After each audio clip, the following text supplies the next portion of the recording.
what's going on? Welcome to the Income Producing Assets Show. I am your host, Erwin Anderson. And here at Andrew Enterprise, we choose to focus on financial security through income producing assets. And today we are here with Rasoolcre. Thanks so much for having me, Erwin. Hey, man, it's a pleasure being on here. I love all the stuff you're doing in the real estate space. Very inspirational. And I mean, I took an instant liking to you once I found out you were half Black, half Filipino, just like me too, man. So we need more of us out there. Oh yeah. That was pretty shocking. I actually thought you were half Korean and Black when I met you. Then you're like Filipino. I was like, what? Me too. What? Yo, funny story. I actually speak Korean. So yeah, I know. You're fluent. 안녕하세요. 안녕하세요. Yeah. 괜찮아요? Yeah. Oh my God, you're making me mess up speaking Korean. Because now I speak so much Spanish in Miami. Like the grammar of both languages are backwards from one another. So every time I try to speak like Korean when I'm in Miami, Spanish just comes out. And so I have to like really focus start speaking Korean again because the grammar just messes up my brain. Okay, cool. I thought you were messed up because when you see somebody that looks like us speaking Korean, it looks kind of funny. Yeah. And 모두다 괜찮아요. Yeah. I actually met somebody at my meetup yesterday. She was Korean, and she came in, introduced herself, Serena. You know, they have Americanized name, but her name's actually like Hyo Kyung.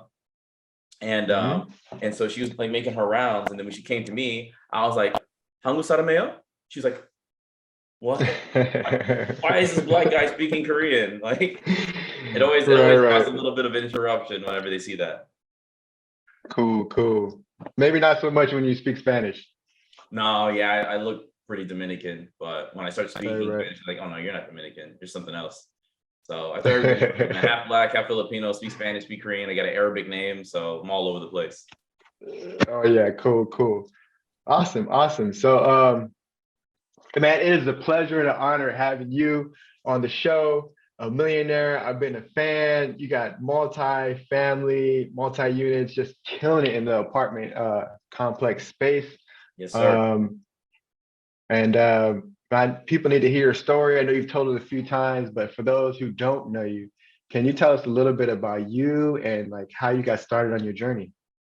Yeah, man, absolutely. So I basically followed the same recipe that we were all given when we were younger. Like if you want to, you want to make it, you want to be rich, you got to go to school, you got to get good grades, then you got to go get a good career, right? Go buy the house, buy the car, put money away in the 401k for like 40 years. And hopefully by the time you retire, you don't have to go take a job at Walmart greeting people that just don't want to see you, right?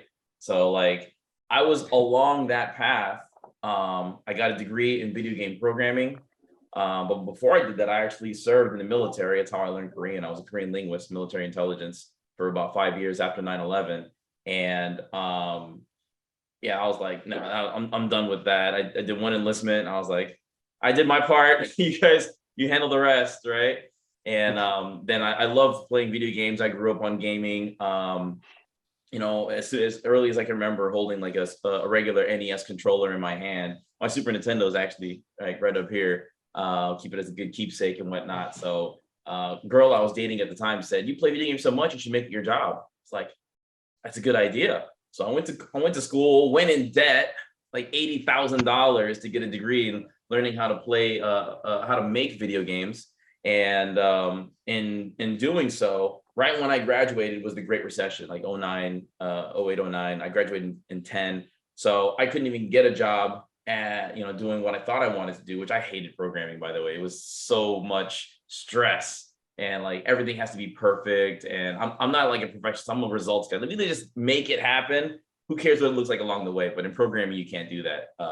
So I ended up getting into sales, started selling life insurance because I had student loans to pay. And I love the idea of being able to work for myself. And that was like my first stint into entrepreneurialism. But I had good sales skills. I didn't have good managerial skills. So I couldn't build a team to escape the rat race of sales, right? Every time I train somebody up, they take the money and then they run. And I'm like, oh, starting over again. I got burned out, went to corporate America, got a job doing IT, using my degree, paying a whopping $50,000 a year, which was hard for me to wrap my mind around, because in sales, man, I could make $50,000 a year just working 2-3 days a week, right? Like part-time. And so I was like, all right, I did enjoy the stability, and then I started getting comfortable, and I left that job. I started with the government, ironically with HUD, in the multifamily department, right? But I wasn't an investor. I was an employee working a 9 to 5, making less than the tech job. So I started like $47,000. I was like, oh my God. But government pays less, but their benefits are better. A lot of like PTO, times off, holidays, all of the stuff. And I grinded, man. All the military background, the sales background, the tech job. If you've ever dealt with the government, you know that the government is slow, and the government is slow because the employees are slow. So when I show up on the scene, I skyrocketed to the top. Now, my wife has been a federal employee since I met her, basically when she was 22 years old, and I caught her in pay scale, right? So I did that. When I got that job, my last job, I call it my last W-2. I remember sitting in my boss's boss's office, and he said, "This is a really great career. If you want, there's a lot of people who stay here and they do their whole 30 years, and you make a really good life for yourself." And then the next thing he said to me, he said, "Now, Rasool, you'll never be rich, but you will live a very comfortable life." And like, that was like daggers to my heart. It made me sink in. I was like, this is going to be the first time I ever had a 6-figure job, right? For where I came from in Miami, that was it. Like, nobody else has like good income or anything like that. It's just, the paycheck to paycheck lifestyle, living for the weekends, just everybody's on that regular grind, but nobody really got like a stable career and climbed high in corporate America. So for me, I thought I had made it, but when I heard that line, man, it did something to the back of my mind. I was like, before I even started my first day, I was already contemplating, how am I going to get out of here? Right. So I climbed the ranks there. I got to as high as I wanted to get. If I got one more promotion, I would be a supervisor. I'd have to watch over 10 other employees. I would no longer be able to work from home. I'd have to go into the office every single day, and I'd lose a lot of the freedoms that I had. So I leveraged the fact that I'm able to work from home. And when I was working from home, I didn't have to do that long hour commute here and there, whatever. So when I was done at 2:30, I'm done at 2:30. I start as soon as I can at 6 a.m. So 6 a.m. to 2:30, from 2:30 and beyond was my time to build my business. So my wife and I were like, well, how do we get rich? We're like, well, we know that most millionaires are made from real estate. So we looked up, how do you do real estate? Found Bigger Pockets and Brandon Turner's podcast, learned about house hacking. So when we moved back to Miami, where I grew up, we ended up buying a duplex, living in one side, renting the other side out. And eventually that evolved into Airbnb, right? And the Airbnb money was so good. I was like, babe, what if we just moved back with my mom and dad and did Airbnb on both sides?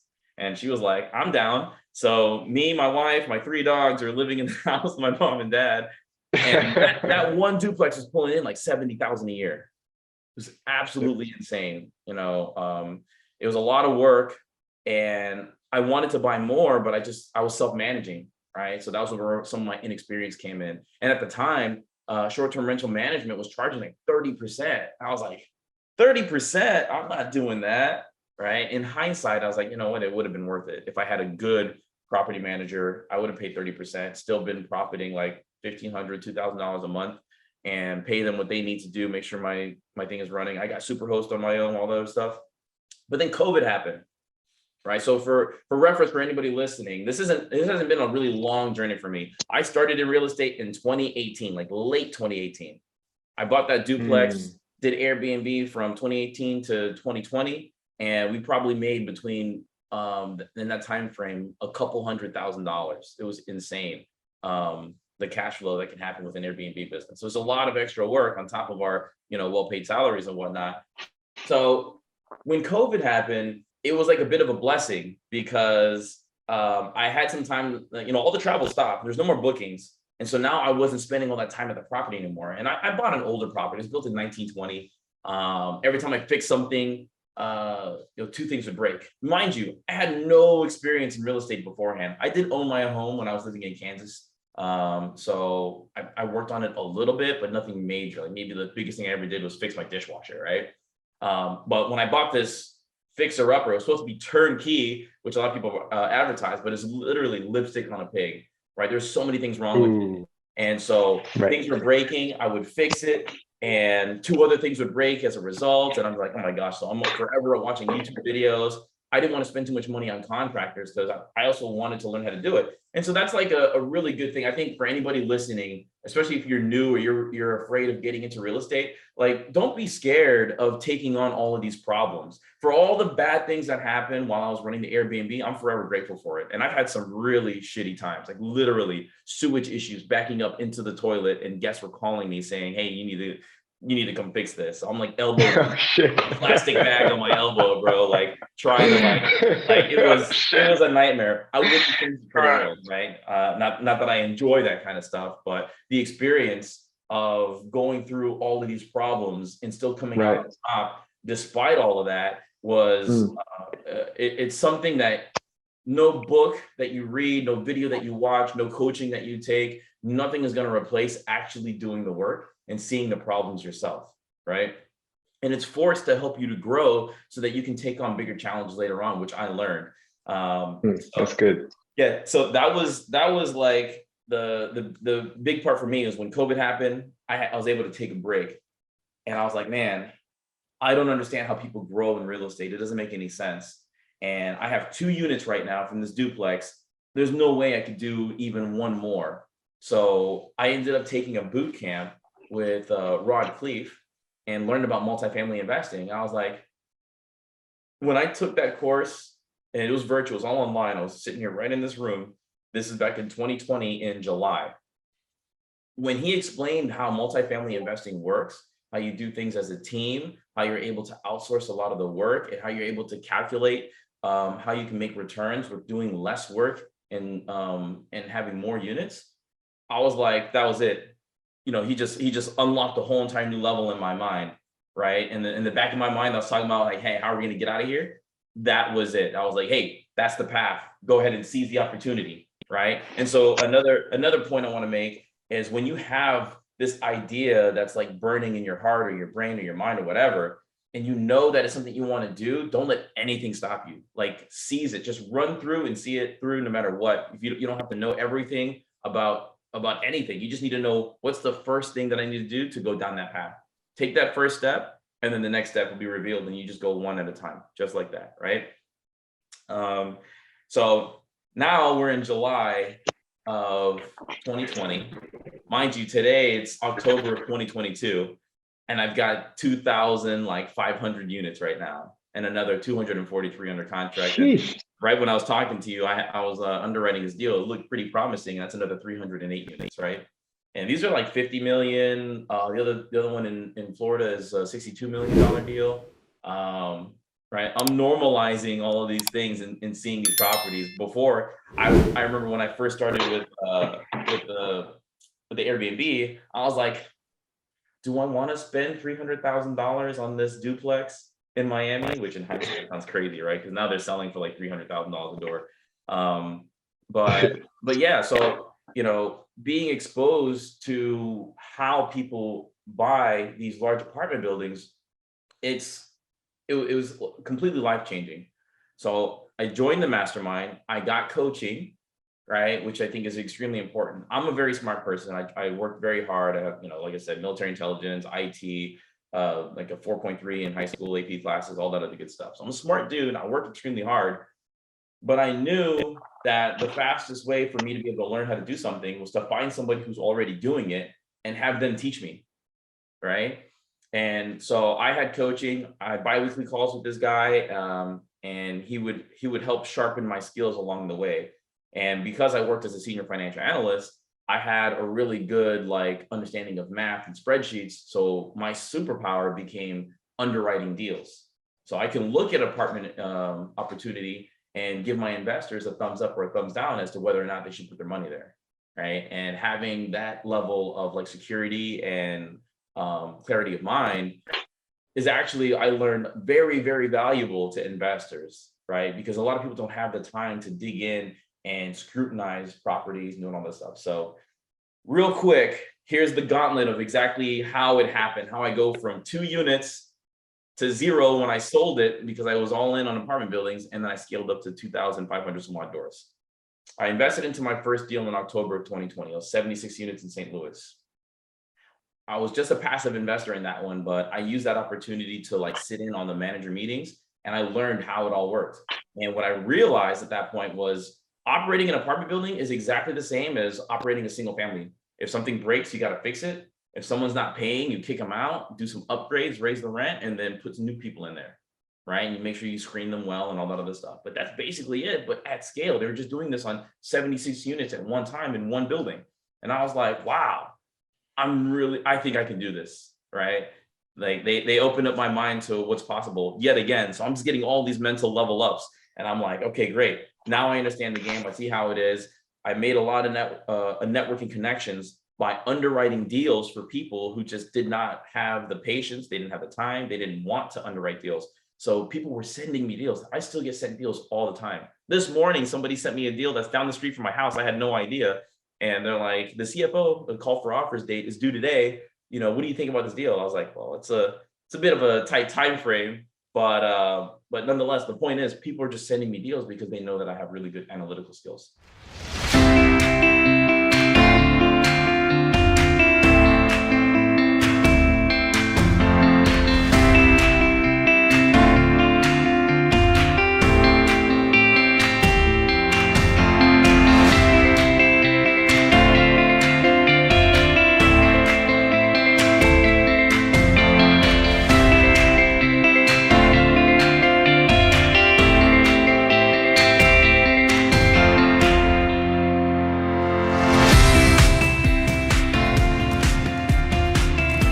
I was underwriting deals from October all the way till probably about January, February. And in analyzing all these deals for the people, I had built up a pretty solid investor list. People are like, man, I really like how you break this down. You make it really simple. If you find a deal that works with your criteria, let me know. I got some money I want to invest. So by the time I did find a deal that worked, my first one was a 42 unit in Cleveland Heights in Ohio. And I raised $1 million in a week. Just like that. I did one webinar. Wow. On there, they were all like, yeah, let's do it. Right. Some guys brought like 350,000. Some guys brought 100,000. Somebody brought 25,000. Like whatever it was like, we just got it all together. And then in multifamily, there's something that's called the law of the first deal. Once you close that first multifamily deal, the next one is right around the corner. And sure enough, these same guys that I partnered with to do the 42 unit, they also had a 48 unit about 45 minutes away from this one. And that one was even better because it was all townhomes. And I was like, okay, let's do it. Found some money, found some investors for that, did it. And now I just talk about those 2 deals online in different forums. Somebody reached out to me, said, hey, can you look at this deal or help me raise some money for it? And I ran the numbers. The deal was so strong that she underwrote it at a 60-40, 60% to the GPs, 40% to the LPs, and they were still able to double their numbers. So I was like, I'll do that deal with you, and I have one other guy who's going to bring the money, and then we partnered all together on that, right? So that was 18 units. So this is rapid succession. That was April of 2021, 42 units. May, the next month, we closed on the 48 unit. And then in June, July, August, we did the 18 unit. In July, I went to a networking event, and one of the things was meeting the people at your table. And this guy, Warren Dresner, he said, I've got this 166 unit property, and we are looking for some solid capital raisers and asset managers to help. So I was like, hey, I analyze deals and I raise capital. Let me see what you got. I looked at it and I was like, bro, there's no way that these numbers are correct, because he was projecting in Florida rent bumps of $350, which, as a crash course for multifamily underwriting for you guys, if you have a 100 unit property and you increase the rents by $50, that's equivalent in a 6 cap market rate. That's equivalent of increasing the value of that property by $1 million, right? And so like literal value creation of $1 million in the bank size. They're like, hey, if 100 people are paying $50 more, then boom, here's an extra $1 million for you in net worth. They were saying that this property is valued, the rent projections are going to be $350. And I was like, really conservative me. And I dug into it. I did the numbers and I was like, holy crap, this is legit. And this is right before that big pop that happened on the Gulf Coast of Florida. So we went in with the rents at 1,000, projecting to get to 1,350. And right now, today, they're sitting at $1,800 to $2,000.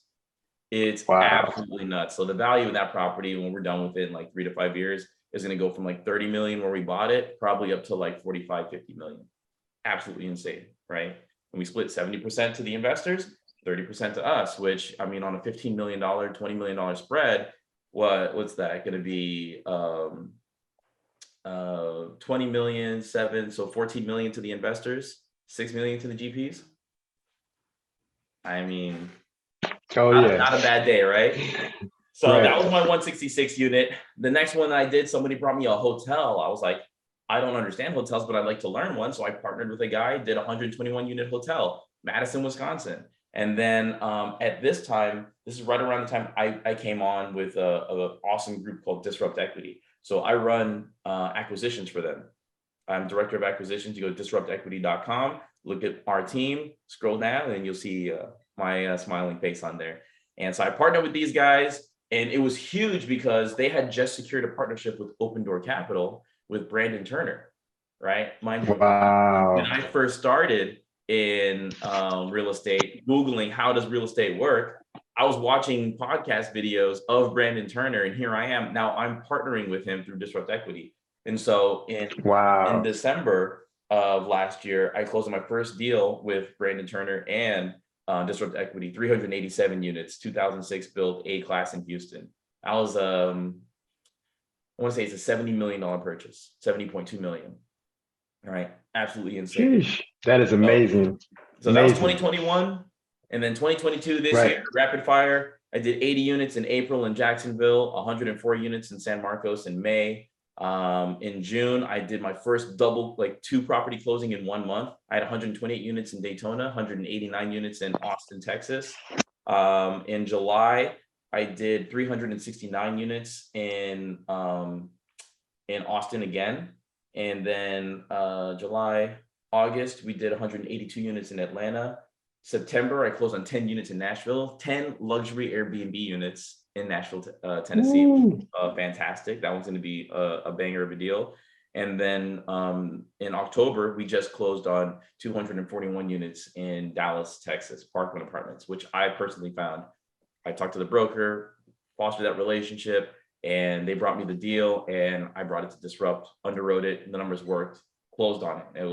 It's just been a phenomenal ride. So right now I'm working on another deal, which, this is going to be public, so I can't talk about it because it's a 506B. So if you want details about non-accredited deals, you got to get on my mailing list, which Erwin will have the link for you guys on that one as well. Oh my goodness. That is fire. So when I think about multifamily, I think about Rasool. Many people who invest in him. He's a great guy, family oriented, hardworking, dedicated, knows his numbers. And it's just amazing hearing your story of how you started in like 10x, 20x your trajectory and just continue to keep going and just lighting fire on your stuff. So it's Yeah, just man. it's amazing, amazing. So can you tell the listeners what is the importance of like income producing assets and what does that mean to you when I say that? Yeah, man.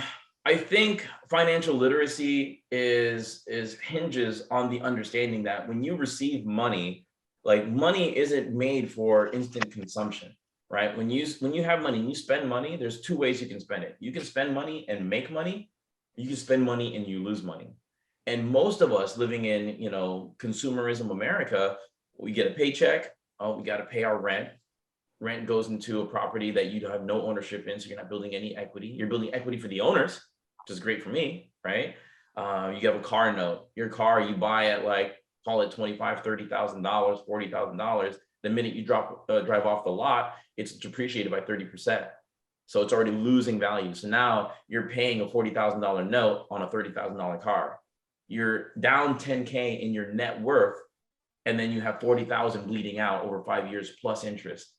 depending on your credit score, which, I know people who have credit scores in the 500s that are getting 12, 15, 20% interest rates. So you're getting absolutely crushed on these. So you're losing money at a faster rate than if you would have had good credit. So those are examples, right, of spending money on liabilities. Liabilities are anything that takes money out of your pocket. When you buy assets, especially income producing assets specifically, like real estate, maybe dividend paying stocks, which I don't really like dividend paying stocks because the amount that they pay is so minimal. It's like, I don't care about it. You have to have like tens of thousands of shares, which really amount to like millions of dollars for it to be any kind of significant cash flow. Whereas on a multifamily property, when you invest, you can even invest passively, where you let guys like me and my team do all the work, and you own 70% of the deal by bringing the money to the deal. You're getting like a quarterly or a monthly paycheck, depending on that deal. And you're making like 7-8% cash on cash. And then on the back end, when we go to refi or sell, you're getting paid all the money that you put into it back. Plus you're making an average of like 15 to 20% per year. I think for a lot of people, when you hear about investing into syndications, you're like, oh, it's 50,000 minimums, $100,000 minimums. You're like, that might be a big step from where you are to where you want to be. But the way to get there is same way I started. I started with one single income producing property. Now that property ended up taking a lot of my time. My job allowed me to have the free time by the early quitting hours and a lot of holidays off, working from home and whatnot. When I was house hacking, living in there and renting it out, I could do the work on the property, right, on my breaks or whatever. But I was already, like, my wife had a 6-figure job. I had a 6-figure job. This property was pulling in $70,000 a year. So it's like we had a third person bringing cash flow into our household. So that was the very first property that we ever purchased, right? And had I been smarter or wiser or more experienced, I would have realized I should have bought up that whole entire block when I had the opportunity, right? Because I could have just had like a mini empire going on in the heart of Miami and Alapata. And you start with the one house. And then you don't necessarily have to run an Airbnb business. If it's too difficult, you don't have the time, you can just buy a property that is, below market value, do some renovations to it, right? And a lot of times you can do this with your own cash, or you can do it with a hard money loan. If you get a hard money loan, you put a nominal percent down, pay a couple points on it, pay the carrying cost and interest fees, and then do the work or have the work done, outsource it with contractors, right? And then when it's all said and done, you can probably make $5,000, $10,000 for your effort and putting it in there, then cash out all the money, pay back your lenders. And then now you have a tenant in there who's going to be paying rent that's higher than the mortgage on the property. So now you're cash flowing $300-400 a month, right? That's just one single family house. Very easy to do in the grand scheme of things as far as real estate, right? There's a lot of technical things that you can do. There's a million ways to make money in real estate, right? But the most important thing, I think, is how you start. Especially if you're renting, you can start off in, like, I would say, go buy a fourplex on an FHA loan. That's like the biggest thing that you can do, because the banks will look at a four unit property the same as that they'll look at as a single family home, right? One of the big mistakes I think people make is they're like, I'm finally ready for a single family home. I'm saving up 20% for my down payment because they don't want PMI. So they're going to go and buy a single family home thinking that, oh, now I own my own place, I'm on my way to becoming wealthy. Where a single family home brings you no revenue. Sure, you're gonna, do debt pay down and everything like that, but why would you want to pay down that debt? They're literally loaning you like 97% of the value of that house at 3% interest. I never want to pay that loan back. I want to use that 97% of the money in other investments. They're going to be able to produce way more cash flow, right? So I can ramble about different real estate investing strategies, but the key is, whenever you spend your money on income producing assets, my go-to, Erwin, I would argue, is probably going to say the same. Real estate is unbeatable because it's a tangible asset. It's real. It has intrinsic value, extrinsic value. If you can do improvements like what he does on his Airbnbs and just completely like blow the value of that property through the roof, and the banks and other investors will value that, and they will loan against that property for you, right? And at the same time, while you're holding it, you're getting cash flow every single month. Man, that's good. That's good. And definitely a lot of gems, a lot of advice in here. But I love what you said. You said it was like a third person working in the house. Yeah, man. It's your income producer, and then a fourth person, a fifth person, a sixth person, seventh person. And the more income producing assets is like another person working in the house. So it's definitely a good analogy.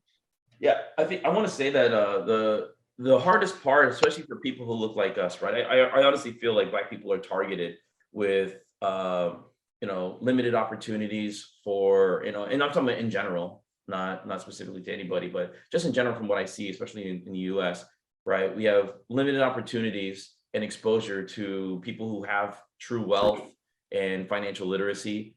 And whenever we think about success in our realms, it's a ball player, it's an athlete, it's a rapper, right? It's never really like the entrepreneur, the business owner, or anything like that. So when we see these idols of superstars, they got the jewelry, they got the cars, they got the mansions, and we only see them while they have the spotlight when they're in the prime of their careers. But most professional athletes, by the time 5 years rolls out after their last game, they're broke. They have no wealth. They have no net worth. A lot of people don't know that, but most professional athletes end up poor because their only skill set is what they've been using for their bread and butter for the last maybe 10 years if they're lucky. And then, they're not going to leave playing professional football and then start going to analyze deals, right? Or whatever kind of corporate job you can think of. They're not going to become lawyers immediately. They can, but the general consensus is that what we see in the spotlight in marketing and TV and all this other stuff, radio ads, is these ballers, right? I want to be a baller, shot caller, right? All that other stuff. Right. So for us who aren't making the millions of dollars, we want to aspire to be like that because that's our vision of what success is. So you go out, we buy the chains. My brother had like a gold grill back in the day. I remember he had these big Hubert zirconia earrings. I was like, oh my God, you look ridiculous, dude. But those are also examples of spending money on liabilities. They cost money and they depreciate in value. And the hardest part is turning your mind off to looking like success or what you think success is and understanding the math behind growing at a slow and steady pace. You can do it in a fast way. Like I'm all about high speed, as you see. I'm taking down deals left and right. I've done like 15 apartment buildings, probably valued over $400 million at this point. But and yeah, no, I mean, some people might be on there like, oh, but you don't own it yourself. Like, of course not, right? Why? I'm not at that level. I understand. I'm doing my part of the deal. I'm getting my piece of that $400 million pie, right? Even if it's 1%, do the math, right? Which my biggest ownership stake in one of my deals is 35%, FYI, right? So I know. So my point is, if you're able to turn off your mind to getting the stuff today, sacrifice, dress normally I don't even know what brand of shirt this is. I think it's TJ Maxx or Marshalls, right? It was like a $5 shirt. I was like, oh, it looks like it'd be good on my skin tone. I'm not buying like crazy like $100 shirts or Gucci or whatever. Like it doesn't matter. My whole goal in my mind, I have 10 years. I've done 2 so far. I got 10 years of buying as many apartment buildings as I possibly can. By the time I hit year 10, my net worth will have grown so big that I can withdraw $1 million a year and still grow my net worth despite pulling $1 million out. Because I use my assets to produce other income, right? It comes to me. And then I use that income to buy more assets that will produce more income. So now I have 2 assets producing income. At this point, I have 15 assets producing income and growing net worth. And when all that money hits, I'm going to go buy more assets, right? And I'm going to keep doing that. I'm going to delay my gratification to an extent. I did go buy a new car. I had to buy. I only had one car at the time. I sold my Audi. How about this? I had an Audi TTS. It was a zippy little sports car. I loved it, right? And that's just because when I was doing my budget, I was like, I put money away for investments. I put money away for savings. I had my emergency account in case something happened. I paid all my bills. Me and my wife were relatively debt free for the most part, except for the house. And I had $1,000 left over. I was like, oh, what do I do with that $1,000? Mind you, I already put money, maxed out my IRA, maxed out my TSP, all that other stuff. I was like, this is just like splurge money. So we talked about it like, well, we deserve it, right? We can live a little. So we bought a sports car, right?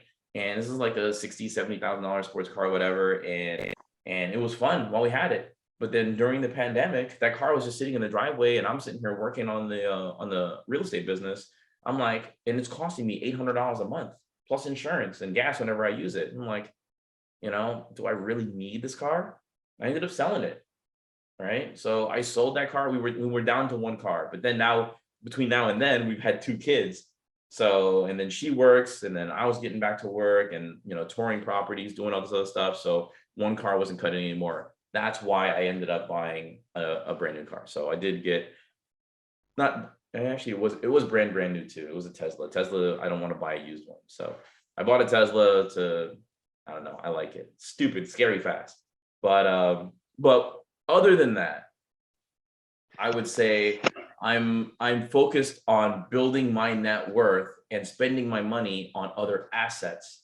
Like one of the biggest expenses I had right now was investing into myself and creating a course to teach people how I've done what I've done, right?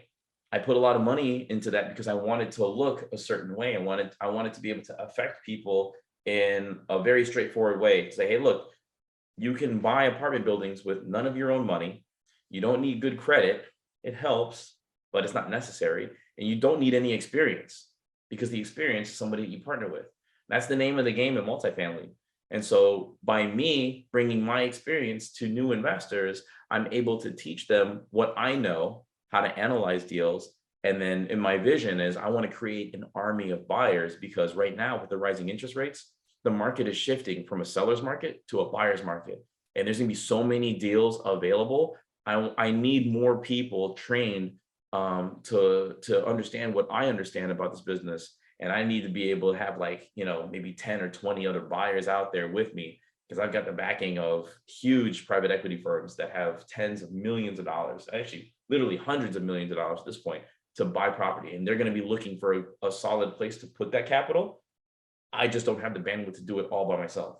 So I put together a small program, relatively inexpensive, to go and learn how to make millions of dollars through buying apartment buildings without putting any of your own money, your own, just a little bit of your time, expertise, knowledge. Learn what I know and then implement it yourself. And then let me partner with you. Right? That's basically what I'm spending my money on right now. Wow, man, that is phenomenal. You in perfect guest for the show, where you talk about income producing assets and breaking it down, is definitely a gem. And yeah, I want to be part of your army. Side note, when you do that whole thing and stuff like that. Let's go. But other than that, I appreciate you. I appreciate you for coming on. Before we conclude, what is one personal or career development book that you recommend? If it's just one, I would recommend The Slight Edge by Jeff Olson. That book, and maybe it's because I've had a lot of other personal development that happened in the past, but the idea of the slight edge, if you read that book, it'll teach you how to take down massive goals by taking little actions consistently every single day. Right? If you think about working out, right? And this vision you have of, man, I want to be 175 pounds, ripped, muscly, all this other stuff, whatever, six-pack abs. And right now, maybe you're 250, laying back in a recliner, eating Cheetos, right? You can go to the gym and spend 24 hours straight lifting weights on the treadmill, doing whatever you want, take as big an action as you possibly can, completely bring yourself to the point of exhaustion. And the next day, you're going to look exactly the same, right? Versus somebody who's like, you know what? I'm going to go do 30 minutes today. And then tomorrow I'm going to do another 30 minutes. And you do that 30 minutes every single day consistently. That person has a slight edge over the person who thinks that they have to do all of this big grandiose actions. And it really showed me like in my let's see, what do I have? Right. So every day for me, the slight edge, I read a little bit. I study a little bit, I exercise a little bit, I make sure that I'm thoughtful for the things that I do for my wife and my kids. I spend some time with them so that, you know, my son doesn't feel like he's being neglected while I spend a lot of time working. But I have to have a slight edge constantly working for me, pushing the needle in the right direction. Because the slight edge, believe it or not, is kind of like gravity, right? It's always working whether you believe it or not. So if you ask yourself, what did I do yesterday to help propel my business forward? Did I use that slight edge, or did the slight edge work against me? Is my business slipping away? Did I just not do that phone call? Did I not record that video? Did I not put that piece of content out there on social media that I was supposed to, because I was like, you know what, I'll do it the next day.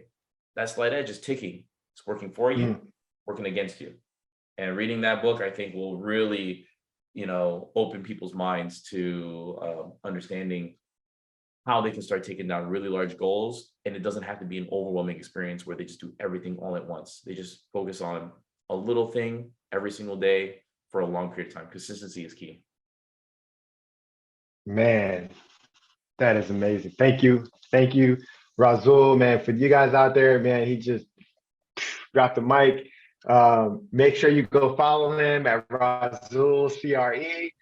He talked about income producing assets. He talked about delayed gratification. He talked about becoming a provider instead of a consumer, and Yep. changing your mindset as far as becoming the slight edge, and advice on your businesses as well. So definitely, man, go check out Rasoolcre. And is that how people can get in contact with you? Absolutely. Add me on Instagram, shoot me a DM, add me on Facebook. I'm very active on Facebook, LinkedIn as well. Rasul Mutawakil. I'm one of two. The only other one is my dad. I'm a junior. So I'm very easy to find. And especially if you're interested in apartment investing, right? One of the things, especially if you're a non-accredited investor, we have to have a substantial relationship prior to you investing into a deal. So we got to get to know each other, and I'm always open to meeting new investors. As a matter of fact, I host a local meetup here in person once a month, every second Tuesday in South Florida. So if you're in the area, I would love to meet you. And otherwise, I go to nationwide conferences basically, a few times a year as well. So I'll be in Atlanta next month.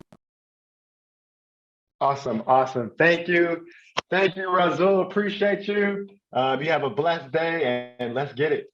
Hey, thanks so much, Erwin. Appreciate it. Thanks so much.